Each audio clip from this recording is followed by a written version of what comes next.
ईशान मिश्र महाभारत के 47वें एपिसोड में मैं हरिवंशनाथ मिश्र आप सबका अभिनंदन करता हूं और महाभारत के युद्ध के उस स्थल पर आपको ले चलता हूं जहां पर कि घटोत्कच की मृत्यु हो चुकी है और सारे पांडव दुख मना रहे हैं।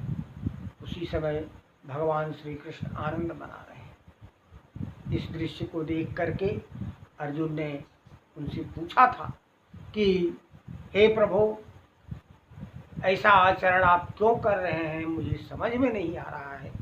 आप कारण कुछ नहीं करते हैं, आप मुझे बतावें।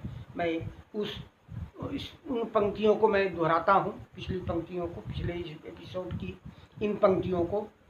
हर्ष के अतिरेक में श्री कृष्ण अर्जुन से मिले और ठोका पीठ उनकी, पुनि मिले उनके गले।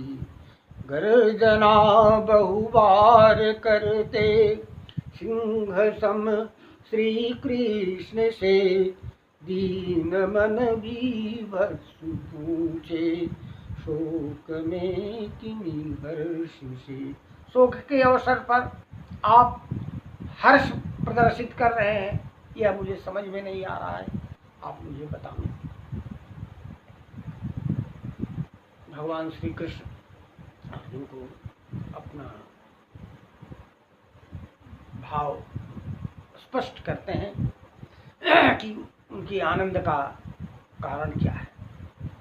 पार्थ से श्री कृष्ण बोले, हर्ष अतिशय प्राप्त है, छोड़ कर है डिंब पर उस शक्ति से वृख दूर है। वृख माने कर्ण आज दूर हो गया उस शक्ति से, अब वह शक्ति उससे दूर चली गई है, उसका पराक्रम आज कमजोर पड़ गया है। शक्ति सज्जित कर्ण से त्रैलोक्य में जो लड़ सके, है पुरुष कोई नहीं रणभूमि में सम्मुख टिके। दैव द्वारा कवच कुंडल से भी कर्तनहीन है, दैव वश उससे अमोघा शक्ति भी अब दूर है। हाथ से निकली अमोघा शक्ति से निस्तेज हो, शांत ज्वाला अग्नि के सम आज मानो कर्ण हो। आज ज्वाला जब शांत हो जाती है आग की, ऐसी ज्वालाहीन अग्नि की तरह कर्ण दिखाई पड़ रहा है, तेजहीन हो गया है। उस शक्ति के प्रताप से वह निर्भय होकर के चला करता था। कवच कुंडल से विभूषित कर्ण तीनों लोक को जीत सकता था अकेला। और सुन लो चक्र को हाथ लेकर मैं तुम्हारे हाथ में गांडीव हो, जीतते मिल कर नहीं जब कर्ण इनसे युक्त हो। कवच और कुंडल जब था उसके पास, उस समय वह अजेय था। मैं चक्र लेकर के और तुम गांडीव लेकर के भी वहां जाते और उससे युद्ध करते तो उसको जीतना असंभव था। भगवान पर पता नहीं क्यों ऐसी बात कर रहे थे, वह नारायण थे, लेकिन इंद्र की महिमा को वह कमजोर नहीं करना चाहते थे, इसलिए शायद।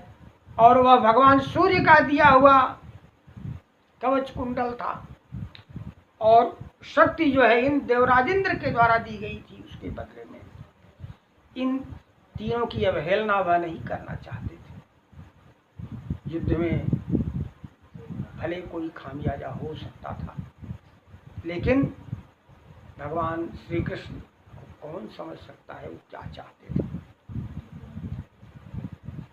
हाथ लेकर मैं तुम्हारे हाँ कवच कुंडल से विभूषित कर्ण तीनों लोक को जीत सकता था अकेला, और सुन लो चक्र को। हाथ लेकर मैं तुम्हारे हाथ में गांडीव हो, जीतते मिलकर नहीं जब कर्ण इनसे युक्त हो।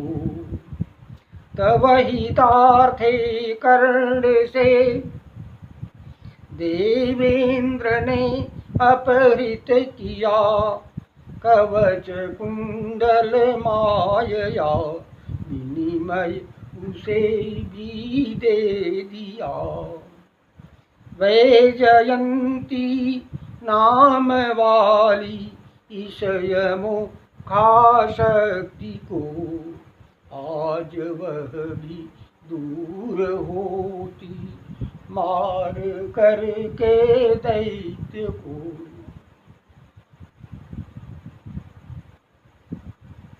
हिंदी के कवि रामधारी सिंह दिनकर जी ने एक खंडकाव्य लिखा है रश्मिरथी। उसमें उन्होंने इसका विस्तार से वर्णन किया है। चूंकि समाजवाद का उपद्रव था, उसकी आंधी चल रही थी, इसलिए उन्होंने देवराज इंद्र की भर्त्सना की, निंदा की और कर्ण की प्रशंसा किया। उन्होंने अर्जुन को जिताने के लिए यह उपक्रम देवराज इंद्र ने किया, इन सब की चर्चा किया है। लेकिन महाभारत में ऐसा इस कर्म को, देवराज इंद्र के इस कर्म को निंदित नहीं किया गया है। देवराज इंद्र ने राक्षसी तत्वों के विनाश के लिए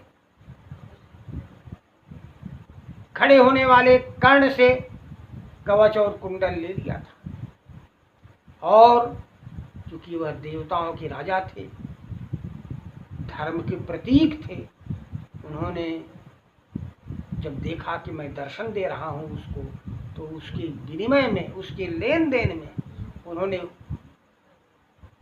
कर्ण से कहा था कि तुम कोई आशीर्वाद मांगो, क्या चाहते हो।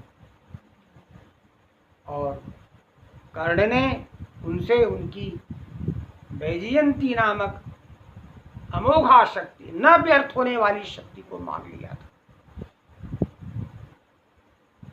भगवान इंद्र ने कर्ण को वह शक्ति प्रदान किया, वह व्यर्थ नहीं जाती, जिसके ऊपर छोड़ा जाता वह नष्ट ही हो जाता। इस तरह से एक समस्या को हल किए, दूसरी समस्या उत्पन्न हो गई थी दुर्योधन के पक्ष में। उस वैजयंती नामक शक्ति के धारण करने से कर्ण अजेय था और हमेशा उसको समझाया जाता था। शकुनी, दुशासन, दुर्योधन मिलकर के हमेशा उसको समझाते थे कि तुम अर्जुन पर इस शक्ति को आज छोड़ देना। जब 11वें दिन कर्ण युद्ध में प्रवेश करता है भीष्म पितामह की मृत्यु के बाद, तो रोज उससे कहा जाता था लेकिन द्वैरथ युद्ध हुआ नहीं आमने सामने का, और जो युद्ध हुआ उसमें पराजित हुआ यद्यपि कर्ण, लेकिन उसने उस शक्ति को नहीं। क्या रहस्य है? भीष्म पितामह तो कहा करते थे कि भगवान श्री कृष्ण चक्र से उसको काट देंगे। अर्जुन के पास बड़े दिव्यास्त्र थे, पता नहीं वे काम करते कि नहीं करते। यह एक अभी भी रहस्य बना हुआ है, लेकिन भगवान श्री कृष्ण ने कभी उस देवराज इंद्र की दी हुई शक्ति की महिमा को क्षीण नहीं किया। वो हमेशा कहते थे कि यह व्यर्थ नहीं होगी। अमोघ माने जो जिसका परिणाम व्यर्थ न हो, वह जो है एक परिणाम देगी। एक आदमी जिसके ऊपर चलाई जाएगी उसकी मृत्यु अवश्य होगी, भगवान हरदम कहा करते थे। वही बात आज होती है। और कवच कुंडल गया, आज अमोघा शक्ति भी चली गई, तो अब दैवी शक्तियों से हीन हो गया। अब मनुष्य के रूप में कर्ण है, मनुष्य के रूप में अर्जुन है। अब युद्ध बराबरी का होगा और पराक्रमी विजेता होगा। इसलिए भगवान श्री कृष्ण आज खुश हैं। कवच कुंडल वैजयंती शक्ति से अब मुक्त है, मनुजता को प्राप्त होता आज राधा पुत्र है। हीन होकर इन सभी से भी न तुमको छोड़कर, अन्य से बध हो सकेगा कर्ण का हे वीरवर। इन देवी शक्तियों से हीन होने के बाद भी कर्ण का अपना निजी पराक्रम जो है इतना अधिक है कि हे अर्जुन, हे वीरवर, तुम्हारे अलावा और कोई उसे पराजित नहीं कर सकता इस संसार में। और कर्ण की वह प्रशंसा करते हैं। और मैं उस श्लोक का ट्रांसलेशन सुनाता हूँ आपको, जिसको कि 2 बार वेद व्यास जी ने लिखा है। एक बार भगवान श्री कृष्ण ने सात्यकी से कहा था कर्ण के धार्मिक तत्वों को स्पष्ट करने के लिए, और ये दूसरी बार अर्जुन से उन्होंने कहा है। मैं वह श्लोक आपको सुनाऊंगा, उसके पहले मेरा अनुवाद आप सुने, क्योंकि श्लोक में तो सूत्रवत लिखा गया है। अपने वचनों पर कर्ण अटल रहता है, मित्रों की सेवा सदा किया करता है। जो महातपा रिपु पर भी दया दिखाता, वह सत्यव्रती वृक्ष की संज्ञा जग पाता।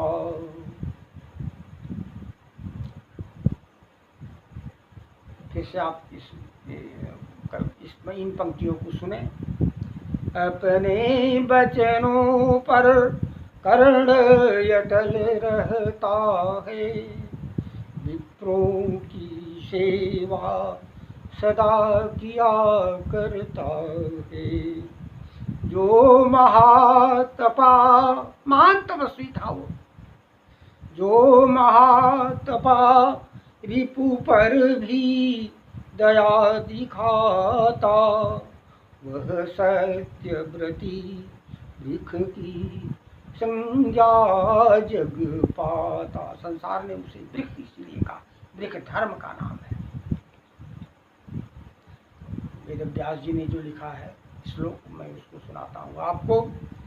धर्मज्ञ सत्यवादी च तपस्वी नियत व्रतः, विपुंश्च दयावांश्च तस्मात् कर्णो वृक्ष स्मृतः।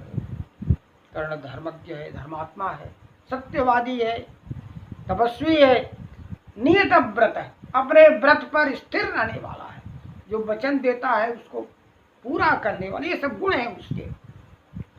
रिपुंश्च विदयावांश, उसका यह दोष भी था, गुण भी था, शत्रुओं पर भी दया करने वाला हुआ था। इसीलिए उसे धर्मात्मा कहा जाता है, वृक्ष कहा जाता है। उसका एक नाम वृक्ष था। और धृतराष्ट्र हरदम कहा करते थे कि दयालु है कर्ण, इसलिए अर्जुन से वह जीत नहीं सकता। हरदम कहा करते थे। और तपस्वी तो बहुत ज्यादा था।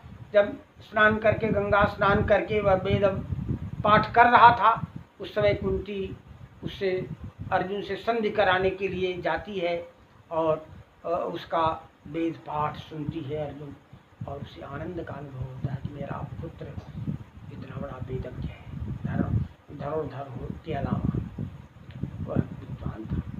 लेकिन कुसंग का ऐसा असर है, दुष्टों के साथ मिलकर के वह अनेक कुकृत्य करता है, जिसके कारण भगवान उसके ऊपर नाराज रहा करते थे।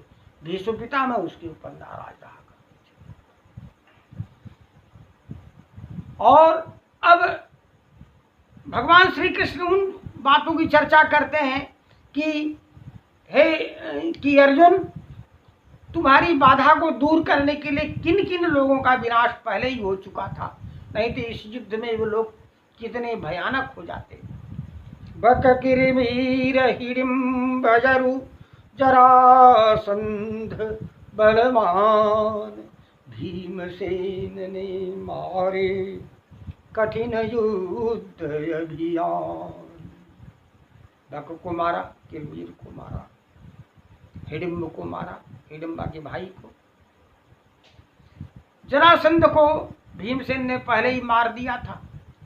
और जरासंध की पूरी कहानी वेद व्यास जी ने यहाँ पर व्यक्त किया था। मैंने उस चर्चा को नहीं यहाँ पर दिखाया है।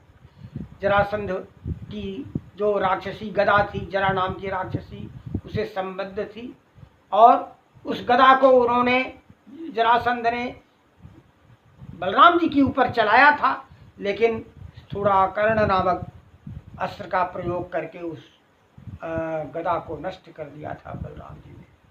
बाद में भीमसेन ने युद्ध में, गदा युद्ध में उसे परास्त किया था, उसका वध किया था। ये सब कहानी सुना करके भगवान कृष्ण कहते हैं, इस युद्ध को तुम्हारे लिए सरल बनाया गया, नहीं तो ये सब बहुत बाधा पर पैदा करते। मैंने स्वयं कुछ लोगों का वध किया है, उसकी भी चर्चा वो करते हैं। एकलव्य नैषध तथा एकलव्य नैषध हते तथा एकलव्य नैषध हते चेदिराज शिशुपाल, मैंने ही तब देखते भेजे यम के गाल। मैंने निषादराज एकलव्य का वध कर दिया था पहले ही, और मैं बारंबार उसको युद्ध के लिए ललकारा करता था, जिससे वो मुझसे युद्ध करे। आज वह जीवित होता तो बड़ी बाधा उत्पन्न करता। और उसके अंगूठे को जो लिया था द्रोणाचार्य ने, उसकी चर्चा भी भगवान श्री कृष्ण ने यहाँ किया है, इसीलिए लिया गया था। और चेदुराज शिशुपाल का तो राजसूय यज्ञ के अवसर पर गला काट दिया था भगवान श्री कृष्ण ने। ये सभी बाधा पहुंचाते, जीवित होते ये सभी होकर युद्ध विरुद्ध, संकट देते सब अभी करते तुमसे युद्ध। भीम पुत्र ने वध किए आज अलायुध अत्र, वध करवाए कर्ण से अभी हिडिंबा पुत्र। वध करने पड़ते मुझे हिडिंबा सुत के, यदि मरान होता कुरुवीरों से लड़के। वह पाप मूर्ति था धर्मलोप करता था, यज्ञों पितरों से सदा द्वेष करता था। वह नरभक्षी था, घटोत्कच, यज्ञों का विरोधी था। भीमपुत्र था, लेकिन राक्षसों में रहने के कारण वह जो है यज्ञों का विरोधी था, सनातन धर्म का विरोधी था, इसलिए मुझे उसको मारना पड़ता अगर वह मरा न होता तो। और इस तरह से सांत्वना देते हैं कि हे अर्जुन, शोक मत करो उसकी मृत्यु पर। मम बध्य रहे जो धर्म द्रोह है करते, ही क्षमा शौच श्री धृति सत्य जह रहते। धर्म के इन तत्वों की रक्षा मैं करता हूँ, फिर से मैं उसको बताता हूँ। मम बध्य रहे जो धर्म द्रोह है करते, ही क्षमा शौच श्री धृति सत्य जह रहते। मैं वहाँ सदा ही रमण किया करता हूँ, रत सदा धर्म संस्थापन में रहता हूँ। उन स्थलों का भगवान ने नाम गिनाया। पहला कहा है ह्री, ह्री माने लज्जा, दुष्कर्मों से लज्जा, और क्षमा, किसी के अपराध को, किसी की भूल को क्षमा कर देना। क्षमा बहुत श्रेष्ठ गुण माना गया है। शौच माने अंतःकरण की पवित्रता, शरीर की पवित्रता, इस पर ध्यान देना चाहिए। मन पवित्र शुद्ध होना चाहिए संसार के प्रति। श्री माने ऐश्वर्य, लक्ष्मी जहाँ रहती है। धृति धैर्य रहता है, मनुष्य घबराहट में दुष्कर्म न कर दे, धैर्य धारण करे जीवन में। और सत्य तो धर्म का मूल तत्व है। इन सब की चर्चा भगवान करते हैं और कहते हैं कि मैं इसके लिए ही हमेशा अवतार लेता हूँ। इति मध्य गर्जना कौरव की सुन करके, आक्रामक बल को देख युधिष्ठिर उनके, बोले रोको हे भीम सुयोधन बल को, मैं मोहग्रस्त हूँ देख घटोत्कच बध को। भीम का पुत्र था, लेकिन भीम से ही युधिष्ठिर कह रहे हैं कि मैं मोहित हूँ, दुखी हूँ, और हे भीम तुम युद्ध करो, दुर्योधन की सेना को रोको, मुझे कुछ सुझा नहीं रहा है। घटोत्कच की मृत्यु के बाद मैं मोहित हो रहा हूँ, कल कश्मल हो गया है, शोक हो गया है मुझे, मैं युद्ध नहीं कर सकता इस समय। और बीच भी उन्होंने देखा कि द्रोण और कर्ण उनकी सेना को दौड़ा दौड़ा के मार रहे हैं, इससे भी वो दुखी हो रहे थे। वही कर तन विक्रम देखी दुख से व्याकुल, राजा के आंसू दिखा रहे थे कश्मल।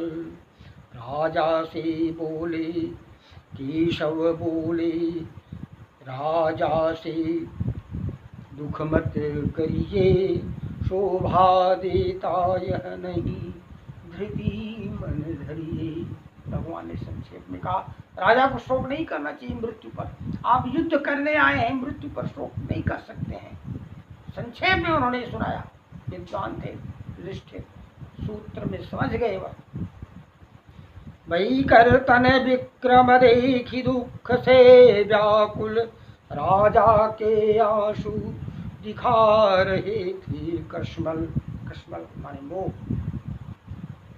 केशव बोले राजा से दुख मत करिए, शोभा देता यह नहीं, धृति मन धरिए।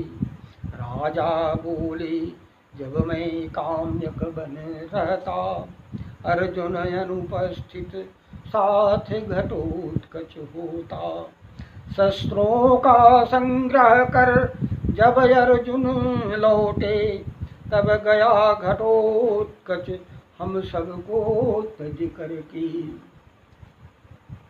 उसके उपकारों को याद दिला रहे हैं भगवान श्री कृष्ण को कि जब मैं काम्यक वन में था, अर्जुन चले गए थे भगवान शिव की और इंद्र की उपासना करने, दिव्यास्त्रों को प्राप्त करने के लिए, तो उस समय घटोत्कच आ करके जंगल में हम लोगों की रक्षा करता था, मदद किया करता था और बड़ी सेवा हम लोगों की किया था। मैं उसको भूल नहीं पा रहा हूँ। जब दुर्ग गंधमादन पर्वत काया बैठा वह अपनी पीठ द्रौपदी धोया। अभिमन्यु मृत्यु के समय नहीं अर्जुन थे, पर आज आपके साथ धनंजय भी थे। जब गंधमादन पर्वत की ऊंची ऊंची चोटियां सामने पड़ी, उस पर हम लोगों को जाना पड़ रहा था, तो द्रौपदी को अपनी पीठ पर बैठा करके घटोत्कच धोया था। मैं उसको भूल नहीं सकता हूँ। वह मुझे बहुत प्रिय था और मैं भी उसे बहुत प्रिय था। हे केशव, इसीलिए मैं दुखी हूँ और ये इन दो बालकों की मृत्यु को मैं भूल नहीं सकता हूँ। फिर उन्हें अभिमन्यु की भी याद आती है कि अभिमन्यु के समय आप नहीं थे, अर्जुन नहीं थे, आज तो आप भी थे। अभिमन्यु मृत्यु के काल नहीं अर्जुन थे, पर आज आपके साथ धनंजय भी थे। अवहेलित करत वृकोदर अर्जुन के देखत, कैसे राक्षस को मार गिराया वैकर्तन मन माने से। ने उपाय बतलाई अभिमन्यु मृत्यु का वृक्ष को, सौभद्र खंग को काटे वह स्वयं चकित कर सबको। सौभद्र खंग को काटे वह स्वयं चकित कर सबको। देखिए, अभी अभिमन्यु की जो हत्या हुई थी वह प्रकरण मैंने आपको सुनाया नहीं है। मैं द्रोणाचार्य का अंतिम समय का जो वृत्तांत है बताने के बाद मैं अभिमन्यु का प्रकरण आपको सुनाऊंगा। मैंने छोड़ दिया था। अभिमन्यु दिव्य कवच पहने हुए था, इसलिए कर्ण का प्रहार उसको नहीं लगता था और वो जो बाण मारता था कर्ण को लगता था। इसका रहस्य कर्ण ने पूछा था द्रोणाचार्य से, तो उन्होंने कहा था इसलिए यह दिव्य कवच पहने हुए है, ये बिना निहत्था हुए ये हमारा नहीं जा सकता है।